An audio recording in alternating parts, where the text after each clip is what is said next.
क्या आप जानते हैं कि एक ही झटके में पूरी की पूरी हंसती खेलती दुनिया कैसे पानी के अंदर समा जाती है और कैसे सिर्फ 15 मिनट का समय एक इंसान के पूरे जीवन भर की कमाई, उसकी खुशियां और उसके अपनों को छीन लेता है।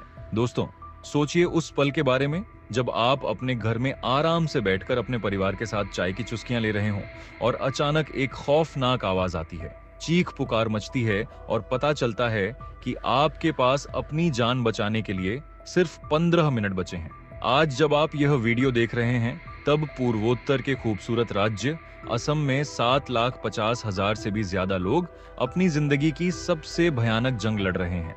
75 से भी ज्यादा बेकसूर जिंदगियों का सफर हमेशा के लिए थम चुका है। और सबसे डरावनी बात यह है कि असम के मुख्यमंत्री खुद यह मान चुके हैं कि करीब 80,000 लोग ऐसे हैं जिन तक राहत की कोई भी किरण अभी तक नहीं पहुंच सकी है। यानी जिस आंकड़े को हम और आप टीवी स्क्रीन पर देख रहे हैं, वह तो केवल ऊपर ऊपर का दिखावा है।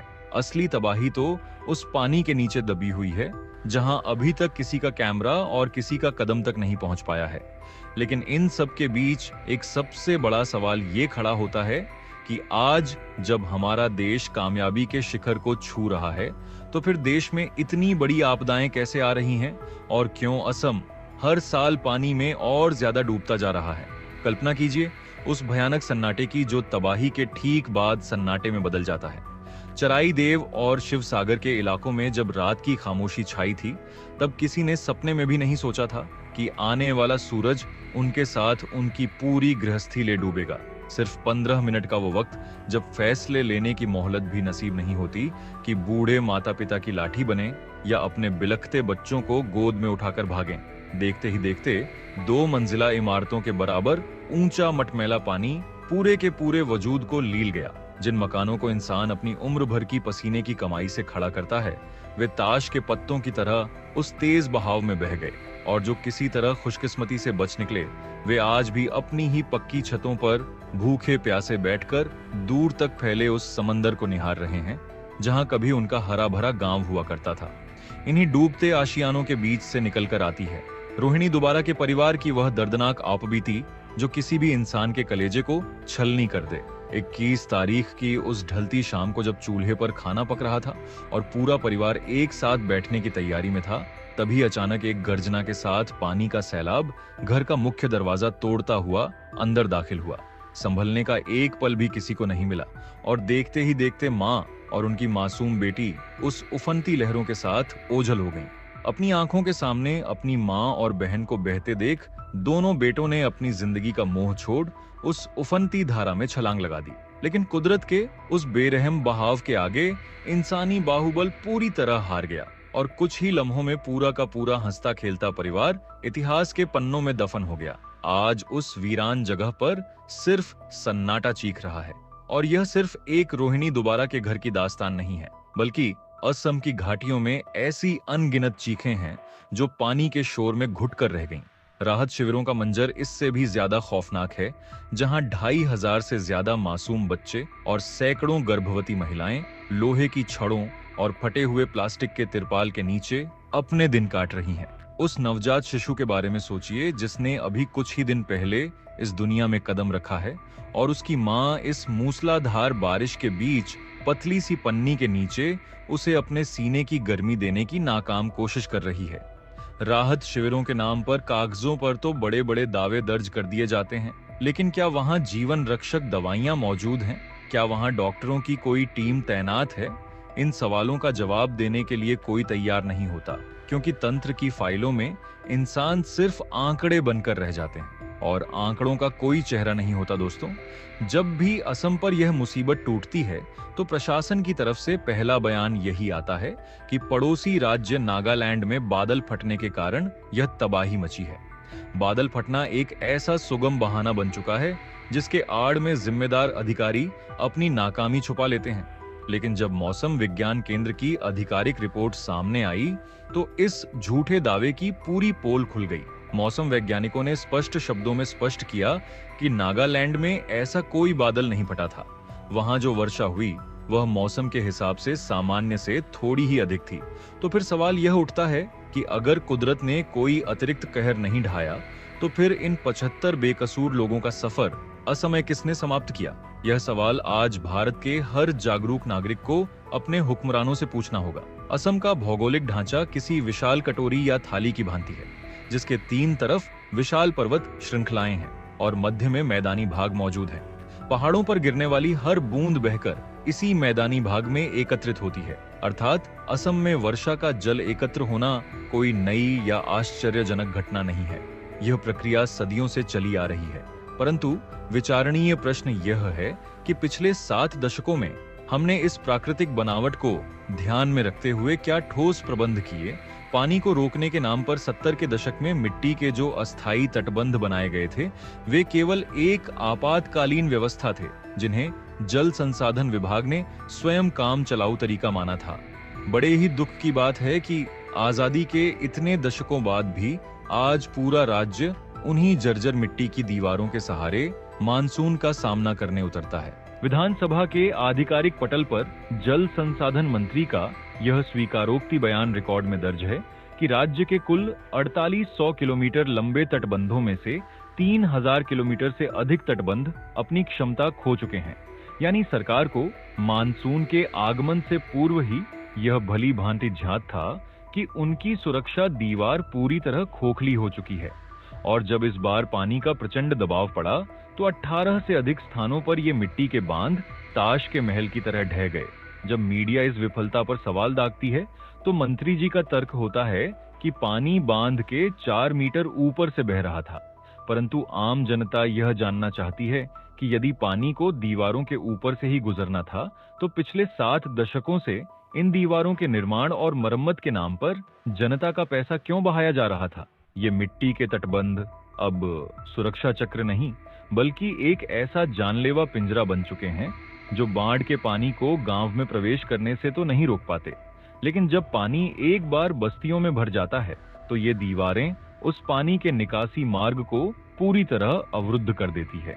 जो पानी 1 घंटे में अंदर आता है उसे बाहर निकलने में हफ्तों लग जाते हैं। इसके अतिरिक्त विकास की अंधी दौड़ में बनाई गई विशाल राष्ट्रीय राजमार्गों ने पानी के पारंपरिक बहाव रास्तों को पूरी तरह से बंद कर दिया है।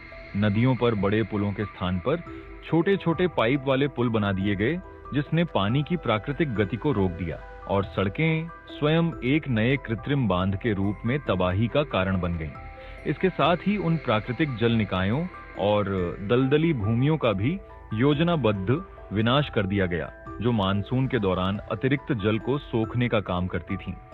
शिवसागर जैसे ऐतिहासिक क्षेत्रों में विशाल प्राकृतिक झीलें हुआ करती थीं, जो पूरे इलाके के लिए एक विशाल स्पंज का कार्य करती थीं। पहाड़ों से आने वाला अतिरिक्त जल इन झीलों में समा जाता था और बस्तियां सुरक्षित रहती थीं। परंतु समय के साथ भूमाफियाओं और अनियोजित शहरीकरण ने इन झीलों को पाटकर वहां बहुमंजिला इमारतें खड़ी कर दी। अब जब पानी के पास समाने के लिए कोई प्राकृतिक स्थान शेष नहीं बचा तो वह सीधे लोगों के शयन कक्षों और रसोई घरों में तांडव मचाने लगा। कमजोर तटबंध, अवरुद्ध रास्ते और खत्म होते जल निकाय, जब इन तीनों का एक साथ मिलन होता है तो इसे कुदरत का प्रकोप कहना पूरी तरह से झूठ होगा। ये पूरी तरह से मानव निर्मित आपदा और प्रशासनिक विफलता का परिणाम है। अब आते हैं उस सबसे बड़े वित्तीय पहलू पर, जिसका उत्तर हर करदाता को मांगना चाहिए कि हर वर्ष बाढ़ राहत और नियंत्रण के नाम पर स्वीकृत होने वाला अरबों रुपया आखिर किस गड्ढे में समा जाता है। सरकारी आंकड़ों के अनुसार ही वर्ष 2023-24 में मात्र 16 किलोमीटर लंबे तटबंध की मरम्मत पर 67 करोड़ रुपए का विशाल बजट खर्च किया गया।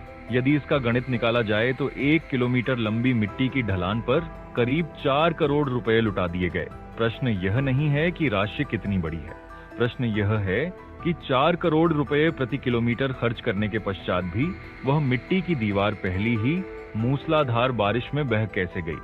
उस भारी भरकम बजट का कितना प्रतिशत वास्तविक कार्य में लगा और कितना प्रतिशत भ्रष्टाचार की बलि चढ़ गया, इसका कोई पारदर्शी हिसाब आज तक सार्वजनिक नहीं किया गया।